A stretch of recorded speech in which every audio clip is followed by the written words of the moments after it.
Hi, everybody out in YouTube land. It's Ken Iverson in Kent, Washington, USA. I just recorded, and I didn't have this. See this microphone right here? I didn't have it where it should have been, and I couldn't hear myself. So I'm re-recording. I just recorded a 15-minute segment. It is now 9 minutes after 7 in the morning a.m. I've been up all night talking to people all over the world, and this is it's the 17th of December, 8 days before our Christmas. It is how many days? Princess Musmalma's birthday is the 23rd of December, and that's when her birthday. She'll be 20 years old. She's a member of the royal Saudi family, and I noticed her on Facebook, and I saw she had graduated from King Saud University in Mecca, and I wrote to her and I said, Princess I noticed you graduated from a very fine university in Mecca called King Saud University. And then I said, Princess I also graduated from a very fine university at Stanford University in Stanford, California. And she wrote back a couple hours later and said, and I said, have you heard of Stanford? And she wrote back and she said, of course I've heard of Stanford, and we've been friends ever since. If you go to my Facebook page, you'll see her on there from time to time, along with Norfa and Fatma and Imran and got all the rest of them, Hamza, uh, just so many of them. I can't remember all of their names right now. Sorry if I missed you. These are people that I love, and I think they love me. And the Muslim friends, you know, in this country, 70% of the American people think that Muslims are trying to take over the country and want to have rule of Muslim law. And to that I say that's nonsense. And even if they did, it would be better than what we have now. I've been listening to CNN all day, and the nonsense that's going on back in Washington now is unbelievable. The thing about taxes, and we got more important things to do in this country than quibble over whether millionaires get a tax break. The Republicans want it, the Democrats didn't. I don't even know how it's come out.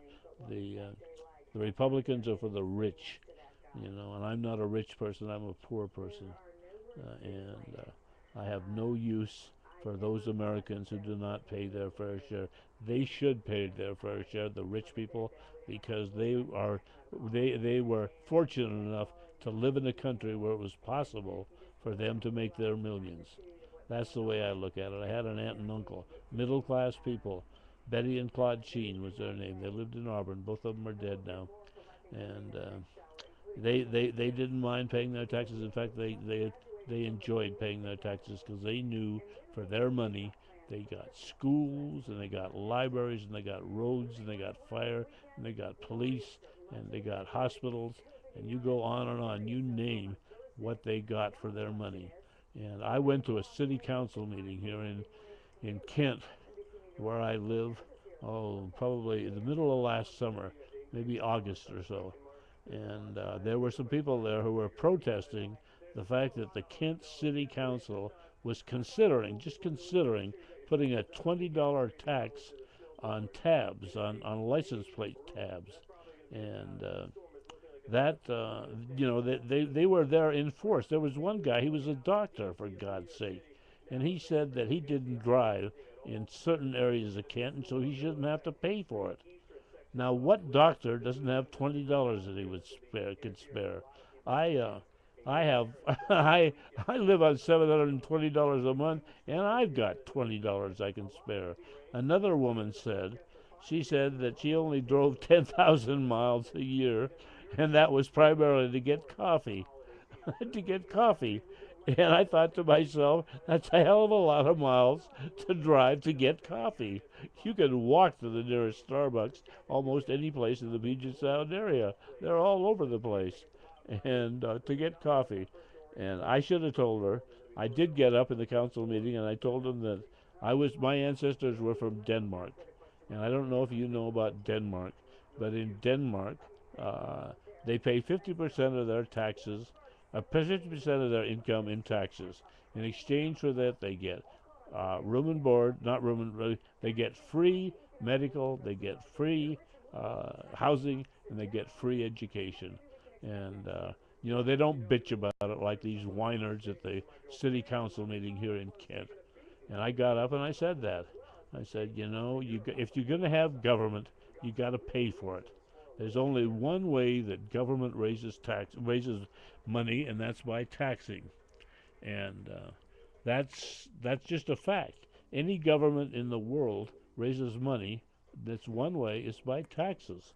And one form or another, the sales tax and income tax, they voted down an income tax here in the state of Washington this last November. Uh, Bill Gates Sr., the father of Bill Gates Jr., the founder of Microsoft, one of the primary philanthropists in the world,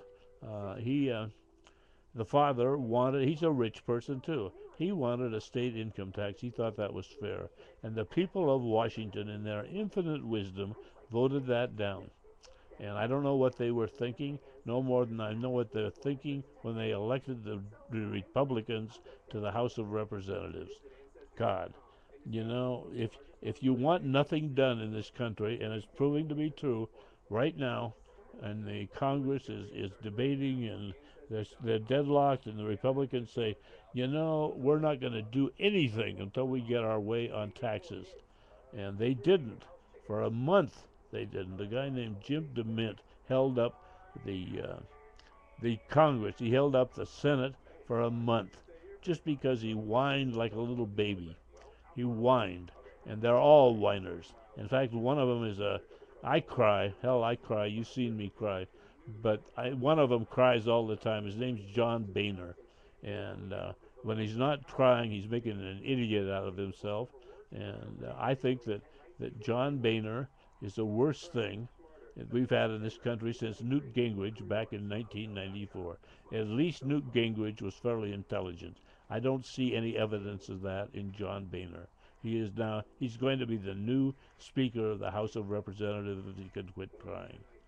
We want we want men in this country to be sensitive and to shed a tear from time to time. I do. God knows I do. But we don't need someone who feels sorry for himself because he had a rough time when he was growing up. Hell, all of us had a rough time. Everybody has a rough time. I talked to a woman this morning who has I won't tell you who she is. She has a special relationship to me. She has a child who has autism, a 5-year-old child who has autism, and she's married. And she told me, I won't tell you who it is because this would give it away. She told me that she's married to a very, very good man, and that she's not relatively, she's happy with her husband. I asked her if she was, and this woman I thought was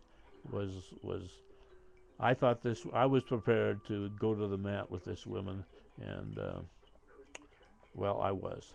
And after I talked to her, we talked, and I feel fairly close to her now. And she's a good woman. Oh, excuse me, I'm tired. I have been up all night. What time is? I want to say something. You notice this right here, right there? See that? That's a tooth that's missing. I don't know. I was pulled. My dentist pulled it, and I had a partial. What's called a partial, which is a little false tooth that you put in there. And you take it out at night, and you clean it, and you put it in a little container. And I got it in my bathroom back over there. And I lost my partial. It cost me $800 for that partial. I couldn't afford it. I'm poor. I told you that a number of times. I'm poor, and I couldn't afford it. So what I did was I took $400 out of my $720 SSI check, and I put it aside at the first of the month. And the Aging and Disability Department in the state of Washington was good enough. They had some extra funds. They were good enough to pay for the other $400, so that was the $800. And my dentist, Dr. Bantwall, who lives just down the block from me, gave me a reduction from $1,250 to $800. So I was able to get a partial. And then God, I swear to God, sometimes I'd lose my head if it weren't attached. I went to Palo Alto, California, my 45th college reunion, and I got there, and well, that's another story. I went to Hidayah one afternoon. I'll tell you about that later. And I had boxes for Pakistan flood relief. And Hidayah, they can't get them to the parties that I wanted to in Pakistan. I gave them to Hidayah, and I thought maybe they would. They were all addressed to Derek Joseph in Karachi and to Nomi Balak, Balach, I guess Balach is the way you pronounce it, in Sindh province, Hyderabad in Sindh province. Good men, both of them. One's a Christian and one's a Muslim. I had it addressed specifically to them. And in how are we doing on time here? We're we got, what is that? 10 minutes. We got another couple minutes. Um, the They were addressed to these two men, a Muslim and a Christian, and I specifically loaded the boxes up and put them in the back of my car, and I addressed them specifically to these people, and I called all over the nation looking uh, for a for an organization, primarily a Muslim organization, that would take goods to Pakistan.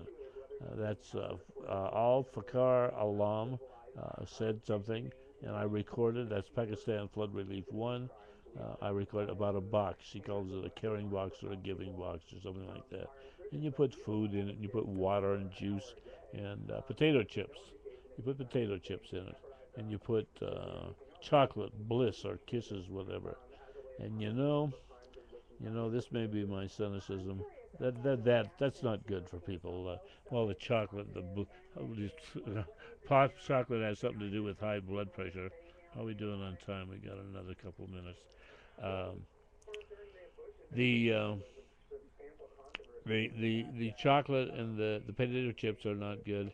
But when it comes right down to it, these kids and these people are going to be dead anyway in a couple months. As much as that grieves me to say that, that's the fact, because we don't care about them. Hell, we don't care about them. Hidayah does. Hidayah cares. The U.S. government doesn't. We're spending what, $300 million, $30 million. I heard it today on the war in Afghanistan, and we do in one day what we did for all of Pakistan flood relief. We spent about $40, $50 million to Pakistan flood relief last summer. Now you tell me whose priorities are screwed up. You tell me. If if if we can do no more than spend 30 or 40 or 50 million dollars, even if it's more now, even if it was 100 million or 200 million, we're spending billions with a B in Afghanistan. President Obama, bring the troops home and send them back to Pakistan. Have them do some good, or send them to Haiti or to Chile or to China or wherever. Send them to Thailand, where they're still recovering from the tsunami in 2005. President Obama, stop the drones, bring the troops to Pakistan, to Haiti, to Chile, wherever.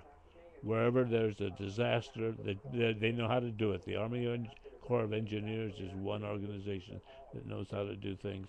And take the troops and put them up to good and not to evil like they are now. And stop the drones, President Obama.